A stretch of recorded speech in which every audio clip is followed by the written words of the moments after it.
오늘 함께 읽은 구약성경 이사야 7장 10절에서 14절의 말씀을 통해 준비됐나요? 좀 더 기다려야 되나요? 다른 이름이 아닌 단 하나의 이름이라는 제목으로 계속해서 저희가 사도신경에 대한 고백을 살펴보고 있습니다. 감사합니다. 좋아요.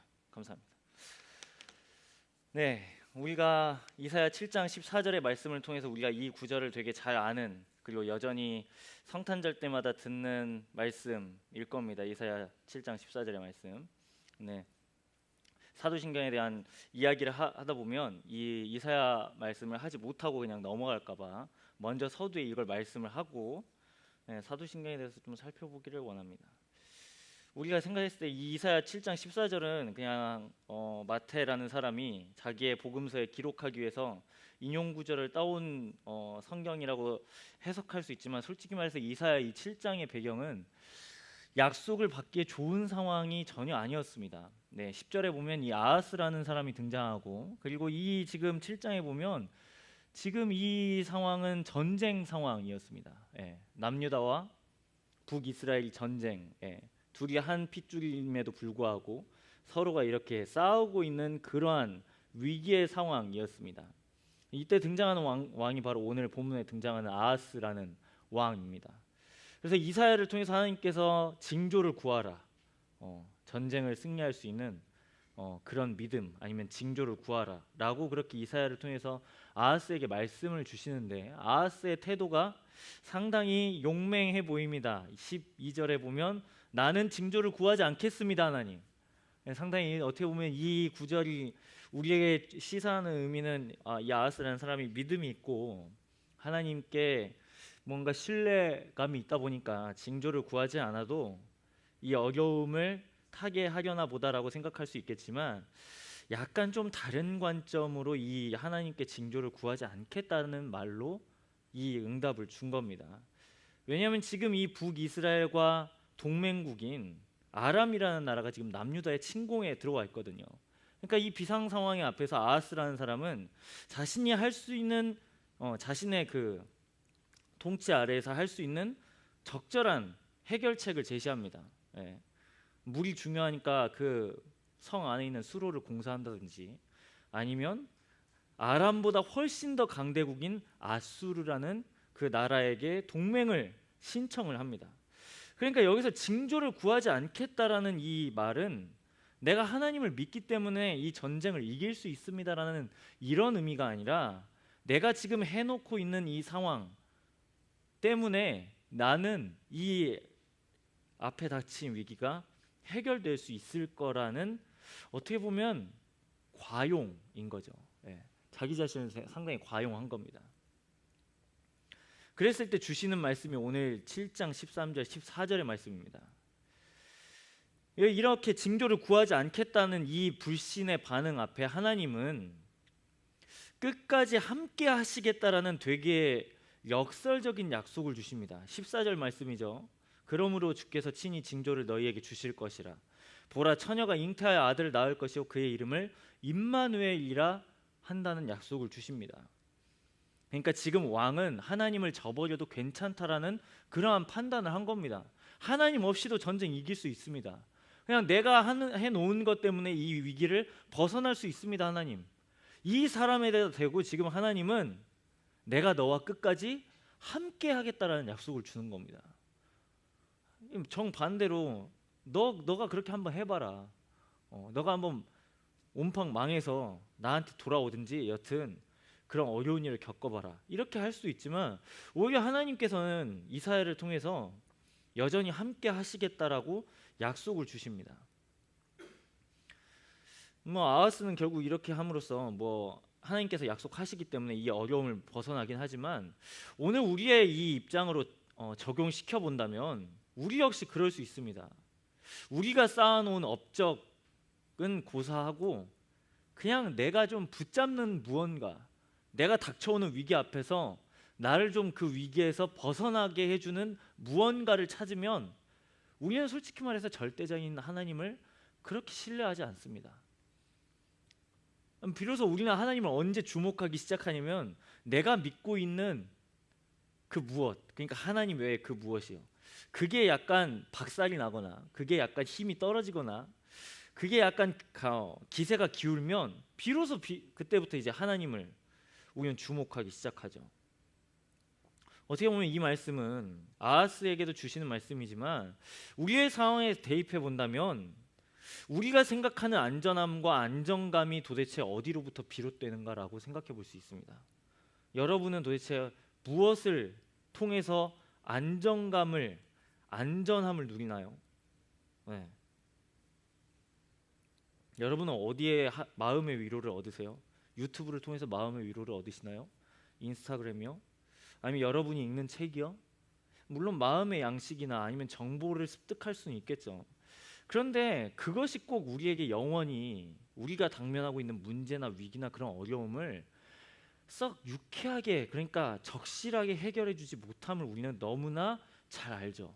늘 그렇게 우리는 배신을 당합니다. 그럼에도 불구하고 우리는 버젓이 앞에 일어나는 위기를 하나님보다는 내 눈앞에 있는 상황을 통제하려는 것으로 나의 안정감을 붙잡으려 하는 우리의 민낯을 생각해 보게 된다는 거죠.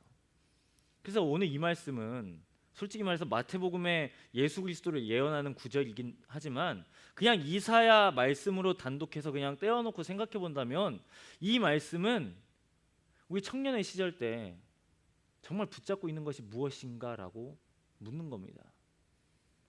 네. 새 정부가 바뀌어서 지난 3년 동안 안타까웠던 경제 상황들이 회복됐다는 뉴스가 계속해서 들립니다. 네. 연일 주식이 뛰어오르고 있죠. 지금 표정을 좋게 하시는 분들은 다시 표정을 심각하게 하셔야 돼요. 뭐 그건 솔직히 말해서 정부의 역량일 수도 있고 또 상황의 기우일 수도 있습니다. 이건 또 주식은 또 한순간에 곤두박질 칠 수 있고요. 우리는 끊임없이 우리가 통제 가능한 아니면 우리가 붙잡는 무언가로 나의 안정감을 누리려고 한다라는 겁니다. 우리는 좀 이 본문을 통해서 우리가 생각해 봐야 될 그 질문이 딱 두 개예요. 나는 지금 무엇을 붙잡고 있는가? 무엇을 집중하고 있는가입니다. 여기까지가 본문 설명이고요.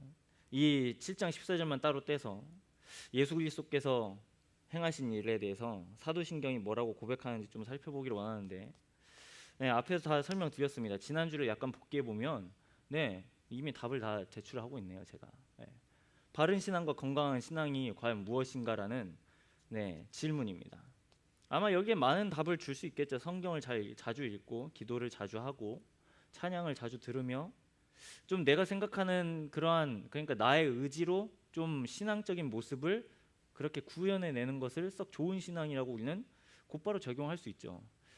근데 솔직히 바른 신앙과 건강한 신앙의 가장 방점은 어디까지나 그걸 나 스스로가 해석했을 때 이건 건강하고 이건 바르다, 이건 건강하지 못하고 이건 바르지 않다 라는 주체가 내 자신일 경우가 너무 많다는 겁니다.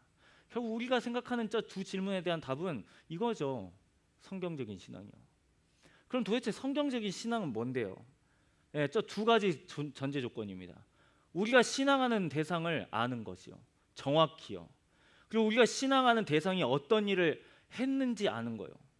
이걸 모른 채 기도하거나 찬송을 부르거나 죄송합니다, 경전을 읽거나 하는 건 그렇게 유익하지 않습니다. 솔직히 말해서 하나님이 누구이신지도 모르는데 기도를 하는 것, 하나님이 누구이신지 모르는데 찬송을 부르는 것, 이걸 통해서 배울 수는 있습니다만 거기 안에만 국한시켜서 거기 안에만 머물러 있다면 그건 어떻게 보면 맹신에 빠질 가능성이 너무나 높다는 거죠.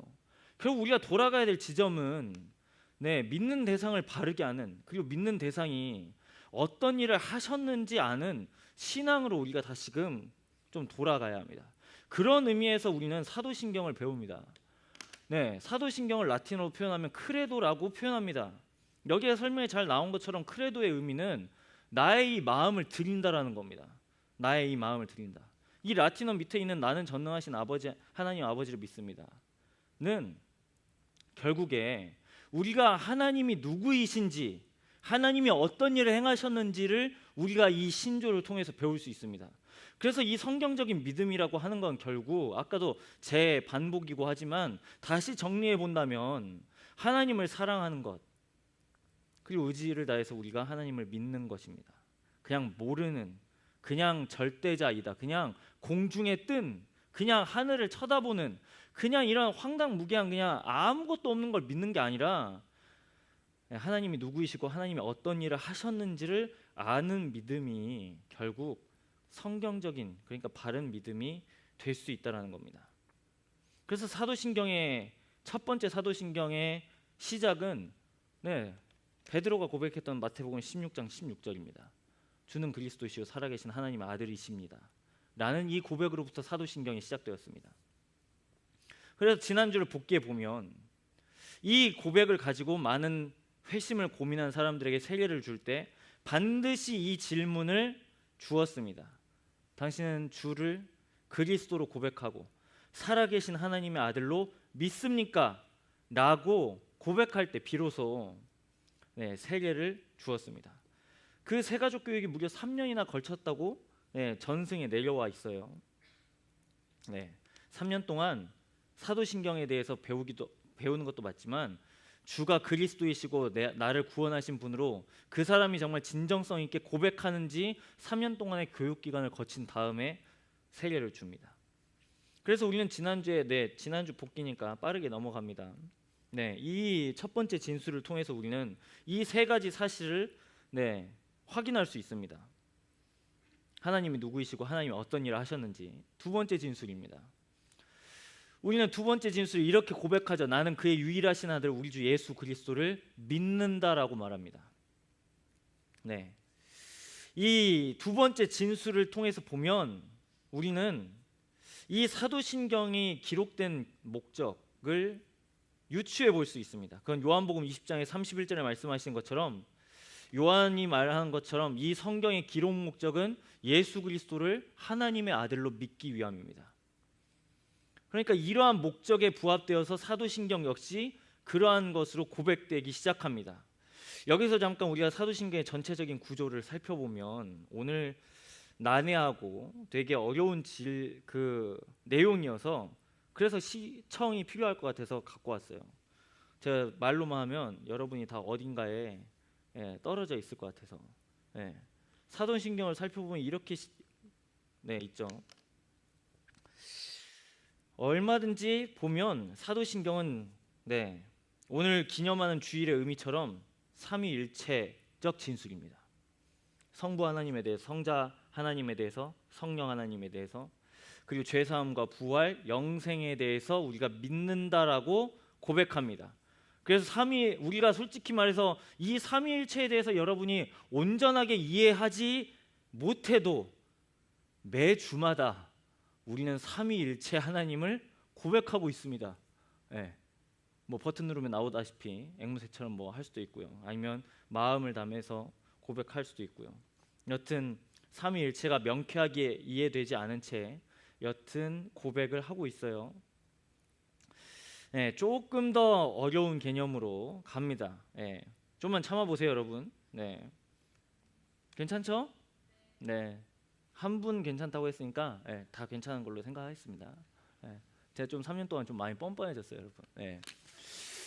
삼위일체 하나님에 대해서 어떻게 셋이 하나고 하나가 셋인가 라는 것에 대해서 우리는 수비적, 그리고 안 맞습니다. 1은 3이고 3은 1이다? 안 맞죠. 이성으로 이미 이 진술 자체가 우리의 이성을, 초이성을 요구하는 진술입니다. 잘 생각해 보세요. 이것에 대해서 세 인격으로 성부, 성자, 성령으로 존재하시고, 그리고 이 세 분이 사랑으로 하나 되셨다라고 성경은 설명합니다. 그래서 우리는 하나님을 삼위일체라고 고백합니다. 삼위일체. 당연히 이런 어려운 개념이 있기 때문에 얼마나 사람들이 이것에 대해서 도전들이 있었는지 우리는 대표적인 두 가지 도전을 살펴볼 수 있습니다. 이 삼위일체를 설명하다가 잘못된 설명으로 빠지기 좋은 아주 좋은 설명이 있습니다. 그건 바로 양태론적 설명이에요. 삼위일체를 설명하다가 꼭 이런 예를 들죠. 하나님은 삼위일체이신데 예를 들자면 하나님은 물이셔. 때로는 기체시고 때로는 고체시고 때로는 액체와 같이 그렇게 바꾸시면서 결국엔 그 모든 걸 모으면 물이 되듯이 하나님은 그렇게 된다고 설명합니다. 또 다른 예는 사람의 역할이죠. 가정에서 아빠일 수 있고 남편일 수 있고 또 아들일 수 있습니다. 그런데 이것에 대한 치명적인 한계는 세례 받으시는 장면은 도대체 하나님이 어떤 하나님이세요? 그럼 마태복음 4장에 가보면 예수님께서 세례 받으시는 마태복음 4장이 아니라 마태복음 3장이죠. 세례 받으시는 장면이 나옵니다. 거기에 성부, 성자, 성령이 다 나옵니다. 그럼 지금 하나님 어디에 있는 거죠? 설명이 명쾌하게 안 됩니다. 감람산에서 예수께서 기도하시는 장면도 그렇습니다. 예수께서 기도하실 때 하나님을 부르고 기도하고 또 성령께서 도우셔서 기도한다고 분명히 설명되어 있습니다. 그러니까 이 지금 양태론적인 설명은 역할을 바꿨다, 시간에 따라서 역할이 바뀌어졌다 라고 설명합니다. 하지만 철저하게 하나님은 새 인격으로 존재하십니다. 새 인격으로. 왜 이게 오류가 되는지 조금 더 이해를 들자면, 새 인격으로 존재, 그러니까 이걸 믿는 삼신론을 믿는 종교는 힌두교, 이집트, 불교입니다. 다 각자의 역할이 달라요. 이렇게 보이는 것처럼 다 각자의 독자적인 영역이 있어요. 그래서 이 두 중간에 브라마, 비슈누, 시바처럼 이 중간에 하나가 없어도 그냥 된다고 믿습니다. 이집트도 마찬가지고 불교, 동양 철학도 마찬가지입니다. 전혀 문제가 안 됩니다. 근데 삼위일체 하나님은 분명히 본질상 하나라고 설명합니다. 세 분이 항상 함께 하시기 때문에 요한복음 14장 10절에 그렇습니다. 그리고 이 세 분은 따로 별개로 구원 사역을 하시기도 하지만 이 세 분의 역할은 모두 다 같은 목적을 위해서 하나로 일하십니다. 창세기 1장에 하나님께서 창조하신 장면도 그렇고요. 그리고 요한복음 10장 30절에 보면 성부, 성자, 성령이 모두 다 같은 위격을 가졌다라고 설명합니다. 결국 우리가 이러한 어려운 진술 앞에서 생각해 봐야 되는 건 오늘 두 번째 진술과 세 번째 진술입니다. 그건 바로 여러분에게도 동일한 진술이죠. 예수는 누구이신가? 대체 예수는 누구이신가? 우리에게 있어서 당시 사람들은 이 진술을, 이 질문에 많은 싸움이 있었습니다. 예수는 하나님이다. 아니다, 예수는 인간이다. 예수는 인간에 지나지 않다. 아니다, 예수는 인간이어도 부분적으로 인간이다. 예수는 하나님인 건 모르겠고 좋은 교사, 좋은 모범일 뿐이다 라는 그러한 대립된 입장들이 우후죽순처럼 일어났습니다. 대표적으로 이 입장을 정리해보면 네 가지로 정리할 수 있습니다. 참 하나님과 참 인간 사이에서 이 네 가지 입장을 보면 결국 예수님께서 참 하나님이 아니시던가 참 인간이 아니시던가 아니면 이 둘을 따로 떼어 너무 엄격하게 분리해 놓던가 아니면 이 둘을 아예 혼합해서 시켜버리던가, 이러한 범주 안에서 수많은 도전들이 일어나게 된 겁니다. 그러니까 당연히 이러한 도전 앞에서 많은 신앙의 이 선배들은 이 수많은 이단의 도전 앞에 방어를 해야겠기에 예수는 누구이신가에 대한 질문을 장황하게 설명으로 남겨놓습니다. 그 노력이 바로, 이건 좀 상식이에요. 주 451년에 상당히 어려운 설명이죠. 근데 이 이름 명칭은 외울 필요가 있습니다. 칼케돈이라는 지역에서 예수는 누구이신가에 대해서 이것에 대해서 설명을 내려놓습니다. 이렇게 설명해 놨어요. 이 신조는 우리는 단 한 분 그리스도 예수를 고백하되 신성 안에서 하나님이시오 인성 안에서 사람이신 분을 두 성품이 혼합되거나 변질되지도 않고 분리되거나 분할되지도 않은 채 오히려 혼합 없이 변화 없이 분리 없이 분할 없이 동일한 한 위격 위에 안에 영원토록 계시는 분으로 우리가 믿는다라고 정리해 놓습니다. 참 하나님, 참 인간, 이 두 명제를 이렇게 네 가지로 설명해 놓습니다. 혼합이 없고 변화가 없고 분리가 없고 분할이 없다라고 이렇게 설명을 정리해 놨습니다. 어느 정도 이게 방어가 됐습니다. 어느 정도요. 하지만 계속해서 이 이단들은 끊임없이 도전해 왔습니다. 그럼에도 불구하고 이 신조가 계속해서 지켜졌기 때문에 오늘날 저희가 외우는 사도신경의 두 번째 진술이 다시금 기록되어졌습니다. 네. 두 번째 진술이 바로 우리가 어떻게 고백하죠, 여러분? 두 번째 뭐라고 고백하나요? 사도신경에 우리가 나는 그의 유일하신 아들 우리 주 예수 그리스도를 믿는다라고 고백하죠. 네. 그래서 예수는 참 하나님이시고 참 인간이라는 사실을 우리가 이 신앙 고백에 담아서 늘 고백합니다. 그래서 이 설명 앞에 우리는 이렇게 간명하게 정리해 놓죠. 그의 유일하신 아들 우리 주 예수 그리스도를 믿습니다. 다 의미가 있는 겁니다. 예. 우리 주님 예수 구원하신 우리를 죄에서 구원하신 예수 그리스도 기름 부음 받은 자를 우리가 믿습니다라고 우리가 늘 신앙 고백에 따라서 고백합니다. 세 번째 진술은 더 도전을 불러일으키는 거죠. 더 많은 도전이요. 세 번째 진술입니다. 세 번째 진술 뭐죠? 성령으로 잉태하심 그리고 동정녀 마리아에게서 나시고. 오늘날 우리의 이성으로 솔직히 말해서 오늘날 현대인들은 예수 그리스도의 성령의 잉태하심을 안 믿습니다. 그렇죠? 안 믿죠.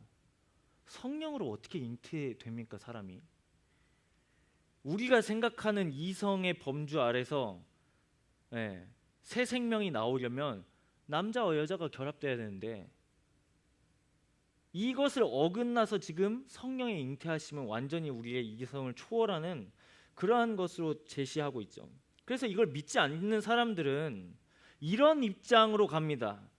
예수 그리스도가 실존하신 건 모르겠고 예수 그리스도가 말과 행동을 보니까 그나마 이 세상에서 가장 탁월하고 고결하고 따라갈 만한 분이다. 도덕적인 모범이다. 도덕적인 교사다. 라고 인정합니다. 근데 성령의 잉태하심은 믿지 않습니다. 이게 그러니까 상당히 이성적으로 가장 받아들이기 힘든 부분입니다. 아마 이 사실을 여러분이 믿는다면 그 뒤에 있는 진술들은 다 믿을 수 있다고 해도 과언이 아닙니다. 사람들은 솔직히 말해서 성령으로 잉태하심을 별로 중요하지 않습니다. 오히려 여기에 있는 것처럼 역사적 사실이 아니라 거기에 부여된 의미를 더 신뢰하죠. 의미요, 해석이요. 해석. 그것들을 더 믿습니다. 신학자들도 그랬습니다. 예수는 하나님의 유일하신 아들이 아니라 예수께서 특별하신 이유는 예수님이 자체로 특별하신 게 아니라 하나님이 예수님의 삶에 개입하셨기 때문이다라고 말합니다. 예수님은 그냥 인간이에요. 근데 상당히 나은 인간이에요. 예수라는 분은 상당히 나은 인간인 거예요. 이런 사람들에게. 그러니까 이런 사람들에게 예수 그리스도의 동정녀로 탄생한 것, 성령으로 잉태하신 것, 예수 그리스도가 죽은 것, 부활하신 것, 다 이건 신화입니다. 신화. 성경에 있는 신화요. 그리고 나서 의미 부여를 하죠. 해석을. 이 세 번째 진술은 여전히 많은 논쟁거리를 남겼습니다. 그리고 역사적으로도 그러한 논쟁거리가 있어요. 살펴보면 세 가지로 압축할 수 있습니다. 첫 번째는 천주교입니다. 우리의 같은 뿌리죠. 천주교는 성령으로 잉태하심보다 동정녀 마리아에게 나셨다는 걸 훨씬 더 강조합니다. 네, 훨씬 더. 그렇기 때문에 카톨릭에 가보면 마리아 상이 있고 마리아를 거의 예수 그리스도와 동급으로 취급합니다. 그리고 그분께 빌어요. 마리아에게 추앙을 받을 성인이죠. 이 뒤에 나온 무염시테론도 그렇습니다. 죄가 없기 때문에 하나님의 아들을 잉태했다는 겁니다. 마리아에게는 죄가 없다는 겁니다. 무염시테론. 어디까지 이게 더 나아가냐면 마리아가 승천했다고도 봅니다. 상당히 아주 파격적이죠. 두 번째 이해입니다. 좀 더 시간을 동시간대인데 종교개혁에서 한 분파인 제3파는 이 동정녀 탄생에 대해서 부분적으로만 인정합니다. 그래서 예수를 온전한 완전한 인간으로 보지 않습니다. 부분적으로 인간이라고 봅니다. 그러면 치명적으로 왜곡되는 사실이 바로 예수 그리스도의 고난입니다. 예수 그리스도의 십자가. 예수 그리스도가 십자가의 고난이 가짜로 받은 겁니다. 그런데 성경의 사복음서에 보면 모두 다 네 증인들이 예수 그리스도께서 물과 피를 흘리셨다라고 말합니다. 이건 지금 육체적 고난이 있음을 반드시 증언하는 거거든요. 세 번째 이제 잘못된 이해는 아까 말했던 칼케돈 신조입니다. 아까 말했던 칼케돈 신조가 되게 높이 평가받을 신조인 건 맞습니다. 이단들의 도전 앞에서 예수 그리스도가 참 하나님이시고 참 인간이시라는 걸 상당히 잘 정리해 놨습니다. 그럼에도 불구하고 이 칼케돈 신조가 갖는 가장 큰 한계는 이러한 설명이죠. 예수 그리스도가 하나님이시라면 전혀 다른 데로 넘어가 있네요. 죄송합니다. 제가 너무 흥분했나 보죠. 예수 그리스도께서 하나님이시라면 하나님이신 예수 그리스도를 낳은 마리아는 하나님의 어머니로 인정해야 되는 거 아니냐라고 말합니다. 신학적 용어로 테오오토코스라고 말하죠. 그래서 이 논리를 고스란히 이제 로마 카톨릭이 받아들여서 마리아는 무염시태 그리고 승천의 가능성을 제시합니다. 우리는 그럼 어떻습니까? 예수 그리스도에 대해서 두 번째 진술과 세 번째 진술입니다. 우리는 오늘도 이 고백을 지나쳤습니다. 나는 그의 유일하신 아들 우리 주 예수 그리스도를 믿습니다. 그는 성령으로 잉태되어 동정녀 마리아에게서 나시고. 근데 여러분, 이 고백은 성령이 역사하지 않으시면 믿을 수 없는 고백입니다. 맞죠? 우리의 이성으로 이걸 온전히 믿을 수 있는 사람은 없습니다. 늘 부인되는 사실이고요. 어떻게 보면 이 고백은 앞에 밑에 있는 설명처럼 우리에게 믿음을 요구하는 진술인 겁니다. 지난번에도 제가 사도신경의 첫 인트로 때도 말했죠. 우리가 나는 전능하신 아버지 하나님 천지의 창조주를 믿습니다 라는 이 진술이 우리가 이해되어져서 고백하는 순간은 솔직히 많지 않을 겁니다. 이해되어져서요. 이 말이 정말 나의 머리 가운데 딱 맞아 떨어져서 그러니까 하나님이, 그러니까 예수님이, 그러니까 성령 하나님이 이러신 분이시구나 라는 건 우리가 말하는 것보다 훨씬 더 뒤 이후에야 깨닫게 될 겁니다. 그럼에도 불구하고 우리가 여전히 이 진술 앞에 우리가 서야 되는 이유는 아까도 말했던 이유입니다. 우리의 신앙의 건강함, 우리의 신앙의 바름은 내가 생각하는 것을 우리가 건강해지지 않거든요. 내가 생각하는 것을 우리가 바르지 않습니다. 우리의 신앙의 바름은 얼마나 이 사도신경, 그러니까 이 믿음의 진술 앞에 내가 진지하게 나의 마음을, 나의 태도를, 나의 이성을 맡기고 있는가라는 걸 우리는 재점검해 볼 수 있다는 거죠. 우리는 이 두 번째 진술과 세 번째 진술을 통해서 분명히 배울 수 있습니다. 예수님은 나에게 여튼 이 사도신경에 써져 있는 대로라면 예수님은 누구이시고 예수님은 날 위해 어떤 일을 행하셨는지 여기에 써여 있습니다. 이 성령으로 잉태되신 동정녀 마리아에게서 나셨다라는 이 본문은 단순히 예수님의 탄생만을 그냥 잘 알려주기 위해서 설명을 덧붙인 게 아닙니다, 여러분. 왜 수많은 사람들에게 도전을 받을 수 있는 이 애매모호한 설명을 왜 집어넣을까요? 이거 없으면 솔직히 도전 안 받아도 돼요. 이거 딱 삭제시키거나 이거 생략하거나 아니면 이런 표현 없애면 잘 넘어갈 수 있습니다. 그럼에도 불구하고 여기에 있는 이 부분을 끼워 넣는 건 예수 그리스도가 얼마나 우리를 위해서 낮아지셨는지를 설명한 겁니다. 낮아지셨는지. 그걸 우리는 그리스도의 비하라고 말합니다. 비하요. 자기 비하할 때 그 비하요. 남을 비하할 때 그 비하요. 근데 우리가 생각해 보면 우리의 비하는 남을 깎아내리는 데 있지 않습니까? 네. 우리의 언어나 우리의 생각은 남을 추켜 세우기보다 남을 무너뜨리는데 우리의 말과 행실을 쓰지 않나요? 근데 정반대로 예수 그리스도께서는 자기 자신을 비워내십니다. 다른 사람을 깎아내리신 게 아니라 자기 자신을 깎아내리셨어요. 왜요? 우리를 위해서요. 우리를 위해서 낮아지셨습니다. 우리를 위해서 사람이 되셨고, 우리를 위해서 이제 다음 주에 보면 네 번째, 다섯 번째 진술인 십자가에 죽으시고 부활하시죠. 결국 예수 그리스도의 인생은 자기 자신을 위한 인생이 아니었습니다. 철저히 예수 그리스도께서는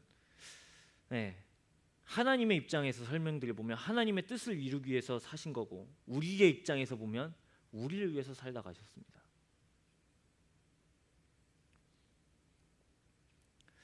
여러분, 이제 이 두 번째와 세 번째 진술 앞에 어떠한 믿음으로 설 겁니까? 오늘 본문 7장 이사야 7장 14절, 이 아하스는 자신의 안정감을 아람 군대보다 훨씬 더 강력하다고 생각되어진 그 당시에 유일무이한 강대국인 아수르라는 나라를 의지해서 하나님을 저버립니다. 우리 역시 그렇지 않습니까? 하나님의 약속보다, 내가 너와 함께 하겠다라는 약속보다 우리는 어느 순간 우리의 상황을 붙잡고 있잖아요. 하나님이 우리와 여전히 함께 하신다는 이 말씀이 버젓이 기록되어져 있음에도 불구하고 여전히 우리는 상황 안에서 상황을 초월해서 하나님을 바라보기보다 내가 통제할 수 있는 어느 정도가 있으면 우리는 기꺼이 그 자리로 들어가지 않습니까? 예수 그리스도께서는 그런 우리를 위해서 오셨습니다. 그리고 하나님이 높아지게 해주셨지만 철저하게 이 땅에 오셨을 때는 낮은 자의 모습으로 오셨습니다.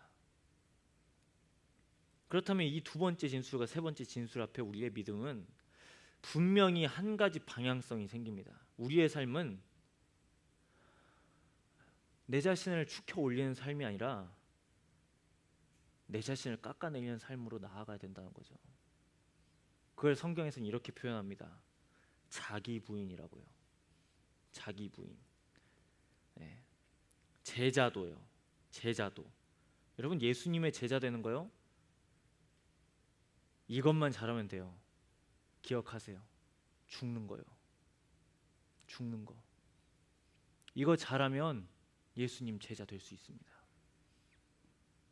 내가 높아지려는, 내가 지금 갖고 있는 것으로 하나님 품에 벗어나 버리려는 모든 시도, 내가 주인 되어서 나의 삶을 다스리려는, 통제하려는 나의 높아짐, 다 이 모든 건 내려두고 내가 죽는 거예요.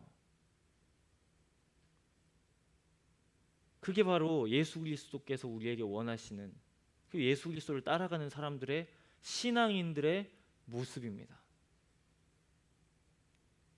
우리가 이 사도신경 두 번째 진술과 세 번째 진술 앞에 우리가 이전에는 아무런 감정 없이 그냥 고백했다면 이제는 우리의 마음과 생각을 나를 위해서 행하신 예수 그리스도 앞에 마음을 드려야 함이 마땅하지 않겠습니까? 우리가 기꺼이 그러한 삶으로 이제 남은 2025년의 절반을 우리가 그렇게 응답하며 헌신하며 살기를 간절히 소망합니다. 다음 달까지 아마 사도신경이 있을 것 같아요.